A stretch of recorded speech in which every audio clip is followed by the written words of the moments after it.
Hey guys, so in this video we're gonna be talking about hemiblocks. Okay, so let's get to it. Hemiblocks.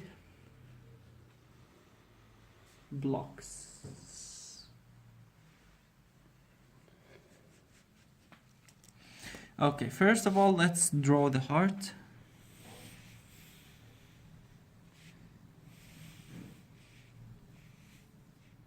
SA node, AV node, bundle of His, the right bundle branch, and the left bundle branch.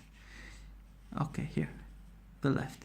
Now, from the left bundle branch, first you have a left anterior branch. Okay, so you got the left anterior here. Okay. And then you have a left posterior. I'll make it in black, okay? And here is the left posterior. Okay? Left posterior. Now, what's the difference between those two? We said if this is right ventricle and left ventricle, okay? Now, in the left ventricle, so here and here, okay? And here's the septum. Here runs the right, here, the right bundle branch block, and here's the left. Now from the left, the first one, the anterior goes like this, okay, because it's a chamber. So the first one runs here, okay? This is the anterior, and then it goes down, and here on the back, so you see one of them is like this, front, and one is at the back. This is the posterior, left posterior, but both of them are to the left. Now, what do you notice? If I say this is this one here and this one here, there's this and this, and of course one of them is front and the other is back. If this one gets blocked and the impulse here goes cell to cell, okay, meaning takes longer time and has a stronger pull towards the axis, then it will pull the axis towards it, right? If this was the normal axis, 60, then in this case it will pull it towards it, right? And the same here in the posterior one. Also, if it occurs cell to cell, the axis that goes this will go more to this side, okay? So let's see how, these ones are very, very short, you'll see. So how are we gonna see them here on the ECGs? Starting with the, I don't know, whichever. Let's start with left anterior. So left anterior hemiblock. Okay, and left anterior, let me just draw for you the normal. Let's say this is the normal R wave, the normal axis. If the left anterior is blocked, then with the same color, it's gonna pull this towards it, this way. But if the posterior one is, then it's gonna pull it there, towards it, towards the block, you see?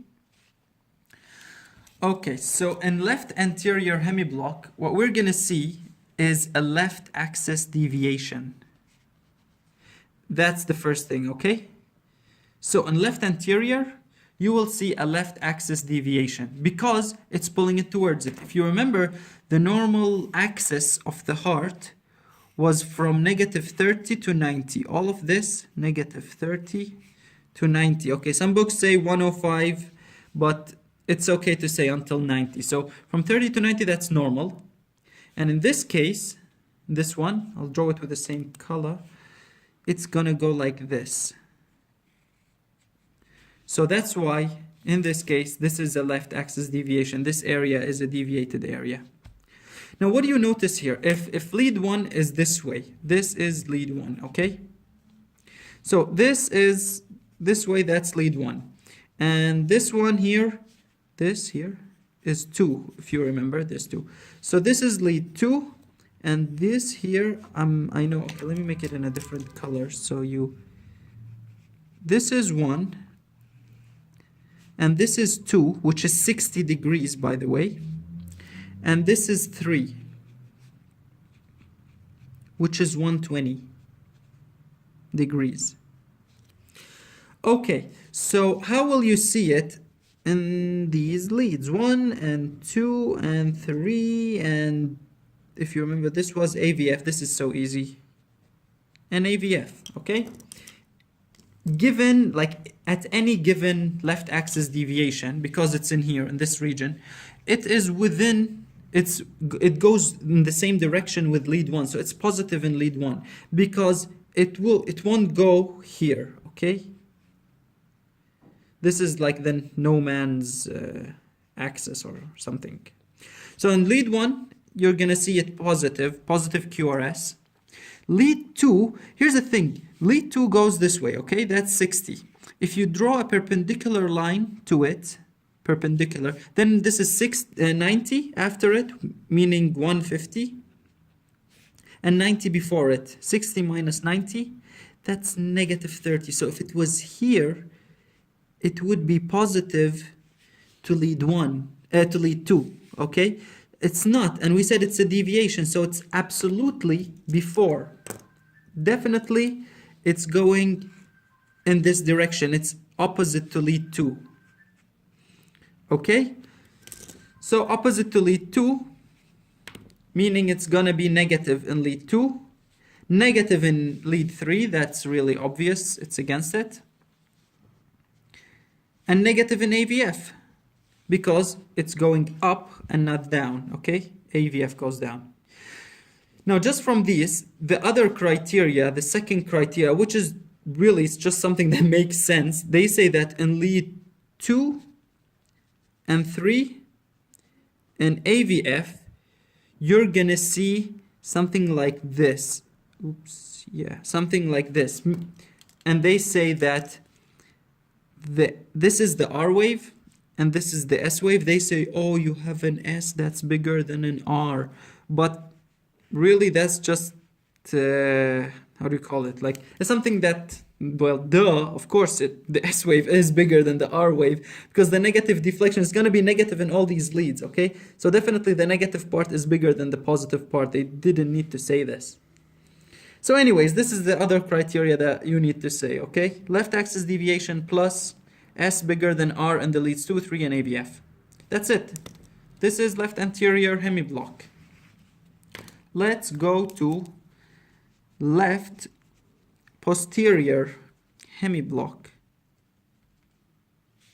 Okay, and left posterior, as we said in this, as we see in this drawing, that it will pull it towards it. Now, I'll tell you how different textbooks say it. Some textbooks say that a left posterior can be determined if you know the previous axis, or if a patient had an axis of 30 and then it turned with time into 75, then you know for sure that he like in this period in here he had a left posterior hemiblock. Okay? But other textbooks put other criteria, and in that criteria they say that there is a right axis deviation without the obvious reasons of right axis deviation, meaning without a hypertrophy, right-sided hypertrophy. Okay, meaning right atrial and right ventricular hypertrophy. So, because usually the right axis deviation comes with these. Okay, if there isn't, and there is a deviation, then you can just easily say left posterior hemiblock. Okay, right axis deviation is really easy to figure out. You know, you just see lead 1 has negative, and that's it. 1 is negative, it means this is lead 1. Negative to it, we must draw a perpendicular line, and all this area is negative. Okay, and this area is positive. So it's just somewhere in here. That's it. As long, it doesn't matter if AVF was positive or negative, meaning it's in here or here, doesn't matter. All of this is negative to lead 1. That's it. So right axis deviation without these. Now moving on. So after left posterior, there's something called bifascicular or bifascicular. So bifascicular block. Not sure if it's hemiblock or not. Anyway, just bifascicular block. So, and bi, meaning there are two. One of them is right bundle branch block plus a left anterior hemiblock. That's it. If you see this and this, then it means you have a bifascicular block. Just a reminder, how did we see the right bundle branch block? William Marrow. Remember Marrow? I'll just write Marrow, okay? So you see an M in V1, 2, okay? And a slurred S wave in V5, V6. I'll make it slurred, okay? So in V5, 6. Well, the anterior hemiblock, as we said here, up, is just a left axis deviation, okay? That's one. Left axis deviation, and that's the second. So here you see left axis deviation, and that's it. So, because usually, or not usually, sorry, but sometimes with right bundle branch block, you see a right deviation, right axis deviation. So if you see a right bundle branch block with left axis deviation, then it doesn't make sense. They don't come together. It means each one refers to a different problem. So this one is for the left anterior, and this one is for the right bundle branch. And the last one is trifascicular. Trifascicular block. Also easy. So basically in trifascicular, we have a right bundle branch block, same thing, plus a first degree AV block, plus one of the either two, like either left anterior, or left posterior. Okay, so you got 1, 2, 3. That's a trifascicular. We said this here, so you're gonna see the M somewhere, the mnemonic marrow, okay? You see it here, okay? The M and the W, or not W, slurred S wave. First degree block is just PR prolongation, okay? And anterior or posterior depends which one would you see. Basically they are, if this one is LAD, if this one left axis deviation, and this one's just right axis deviation. That's it. This video is pretty short, and be careful with these ones because, by the way, they're almost all, or let's say posterior and anterior, are clinically insignificant. We don't even treat them. They don't need to be, like, you don't need to do anything for them.